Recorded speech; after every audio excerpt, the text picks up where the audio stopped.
and I thought the Terminator was great. Hey, I'm Amy and welcome back, and today I will be checking Terminator 2 Judgment Day off the 1001 movie checklist. If you don't know what the 1000 movie checklist or 1000 movie challenge is, it is basically a challenge I've given myself to check every single film off the 1000 movies you must see before you die book. So far, I've checked 185 films off the list. If you want to know more, you can check out a playlist up there with every single film I've checked off so far, along with an intro video. As always, let's get started with a short summary. A cyborg identical to the one who failed to kill Sarah Connor must now protect her teenage son, John Connor, from a more advanced and powerful cyborg. Like I said in the previous 1001 video, I am doing the Terminator and the Terminator 2 videos back to back because 1, I watched them back to back, and 2, I felt like filming them back to back, and 3, because I am doing a podcast of both of them for the Nostalgia Guide to My Podcast. If you do not know about it, I definitely recommend checking out. It's a fun time if you are a 90s/80s nostalgia kid like me. But I know I could have done both the videos together. However, as you can probably see from the time code, I had a lot to talk about with Terminator 2 because whoa boy, this one was intense. I am in love, and it is the reason I will probably be going, or probably have already seen, Terminator Dark Fate, because I'm recording this before that movie comes out. But with all that being said, let's get into this probably extensive video. And like I said in the Terminator video, I was going to be talking a little bit more in depth about Arnold's role in this Terminator series versus in the last one, because in this one you really get a lot more Arnold and you get him acting a little bit more, and I thought it would be a lot easier to talk about his performance between both movies versus just one of them. And this is a perfect role for Arnold. He was 43 when they filmed this, and him getting hit in the back of the head with a pool cue at that age is basically the same thing as him getting drop kicked in the back at like 70 something. He also has some really great understated comedic elements to his performance that I don't think he was really trying to have, but they happened. Like when John is teaching him how to smile, he just does this really weird, awkward smile that's perfect for not only the way Arnold seems to be, but also the way this new version of the Terminator is, because he is just there to protect John and there to destroy the T-1000. So watching him try to learn to be a little bit more human is hilarious. And even more of his powerhouse ability is the way he takes the bullets. That is the way his character is supposed to be, but I also kind of pictured Arnold being able to do that. I mean, nobody's bulletproof, but maybe Arnold is. And of course, I can't talk about this movie without talking also about Sarah Connor. In the first one, she was definitely a final girl because the first Terminator movie had a lot of slasher film elements to it. And I mentioned in that video that she didn't seem as action heroine as a lot of people make her out to be, because she was getting saved by Reese a lot until the very end after he dies, and she has to fight the Terminator on her own. But in this one, she is so much more badass. She is kicking the doctors and the cops' asses and really getting out there and protecting her son. She is so strong and powerful, not only physically and mentally, but she is just such a strong character as well. She actually has agency. She wants to protect her son. She wants to save the future of humanity. And despite her feelings towards Arnold, because he looks like the Terminator that tried to kill her in the previous film, she puts all that aside because she realizes that he is there to protect her son just like she is. Watching John with the machine, it was suddenly so clear. The Terminator would never stop. It would never leave him. And it would never hurt him. Never shout at him or get drunk and hit him or say it was too busy to spend time with him. It would always be there, and it would die to protect him. And like any action heroine, she is so fiercely independent, is able to do things and think on her own, and works towards something despite the fact that she is a woman. The only thing about her being a woman is the fact that she's John's mother. She could have been his father, and I feel like everything would have been the exact same way, besides the fact that she does have that mother protection over him. Her being a female has really nothing to do with the story. Something I didn't really touch on a lot or at all in the Terminator video was the special effects. I was not a huge fan of the way the prosthetic or the deteriorating Arnold face looked on the Terminator, and the Terminator skeleton looked really fake and it looked very robotic. It wasn't as great, but that's also a film from the 80s and they didn't have a lot of the technological advances that we have today. The effects between the two are so vastly different and it's crazy, and it blew my mind to see the T-1000, all of his effects. Let me just list off all of these effects because I have so many that I'm like blown away by. The reflections on the T-1000 when he's turning into the hospital security guard, and also getting into the helicopter, going through the cell bars, freezing in the liquid nitrogen, the hole Sarah shoots in his head, and being shot with the grenade launcher before he falls back into the molten metal.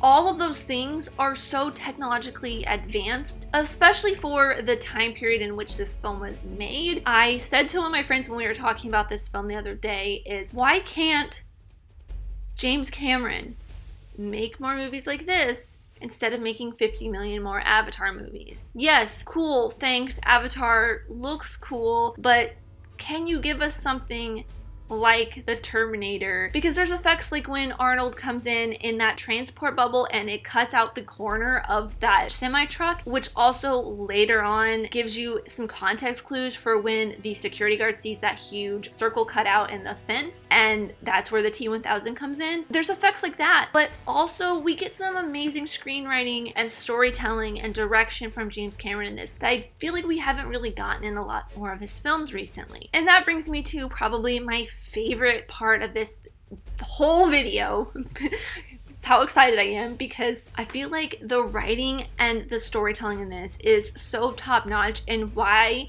this film has, after 2 viewings of it, has already entered my like top 10 movies of all time, I hasten to say. There are just so many amazing things in this. Just the right amount of everything that you need to know is shown and said, leaving you as the audience member wanting more or knowing just enough to get you through. Things like John telling his friend, or eventually Arnold, about his mother and his past, leaving it in little pieces throughout, as well as getting to know Miles at the Cyberdyne lab. And also that amazing reveal when John is on the phone with his foster mother and it reveals that the T-1000 is actually impersonating her and has killed both of his foster parents. Foster parents are dead.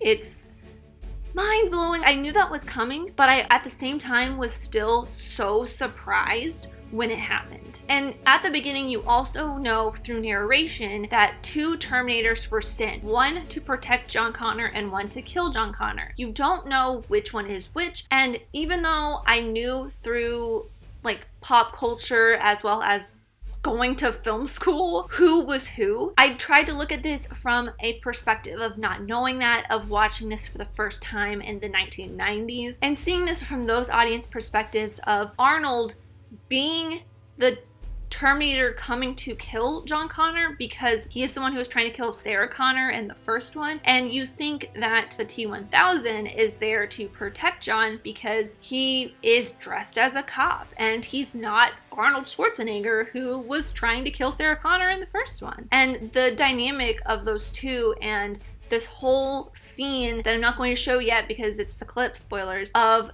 who is who coming up on John in the mall is just mind-blowing. Plus, this film has so much emotionality. While there was some in the first one, mostly with Sarah grieving over Reese's death. In this one, it's so much more. It adds the elements of Sarah and Reese, especially with her dream about him, and then her dream later on about watching her and most likely John get nuked in the explosion. And one of the ones that really got me was Miles sacrificing himself to protect Sarah, John, and Arnold. The shot of him holding that part from the model of the chip over top of the explosive device was so heart-wrenching. It was so hard for me to watch, and we didn't even get to know him all that much, but his sacrifice for them and for the good of the world was intense. And of course, everyone's favorite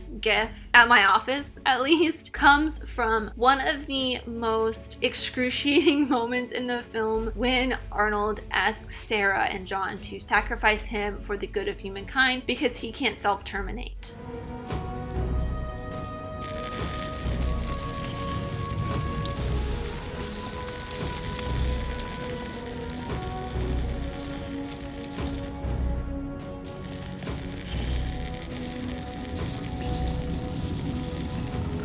And finally, it came down to two very iconic scenes for me to choose for the clip, as it always seems to do with these really iconic films. The clip I did end up choosing, I have already talked about, and I have already mentioned that it's going to be the clip, but I chose it because of the tension and the amazing way that it's drawn out and the action that ensues afterwards and everything leading up to it. It's just all such a perfect melding of action and drama and tension. And it is the hallmark of amazing directing and screenwriting.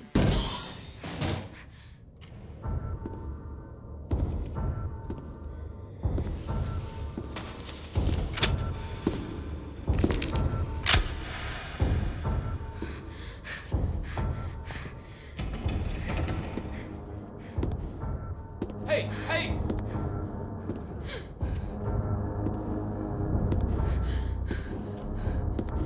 Get down. And that is all I have for Terminator 2 Judgment Day. As always, these are just my opinions, and I would love to know yours in the comments down below. The same thing I asked last time, let me know what you guys think of Terminator 2 Judgment Day, or Terminator, the Terminator, or let me know your favorite in the Terminator series. If you want to know which films I have already watched, or just follow my progress along in general, there is a link to a Google Doc in the description down below with every single film I have checked off so far, or you can just check my letterbox. I am also an Amazon affiliate, so if you'd like to start the challenge for yourself, or watch the movie I'm going to be talking about next time, there are links in the description. If you purchase anything from those links, I will get a small percentage that'll help make this channel even better. December is going to be a very, very busy month for me, so to make things a little bit easier on myself, I'm going to be watching a bunch of short films, and the first one I will be checking off is The Battle of San Pietro. Thank you guys so much for watching. I really truly do appreciate you. Whoever you are, let me know here in the comments down below, and let's be friends. If you enjoyed this, leave a like and subscribe if you're new, because I love telling you things, movies, TV shows, filmmaking, mystery, all that fun stuff, and I'll see you next time. Bye!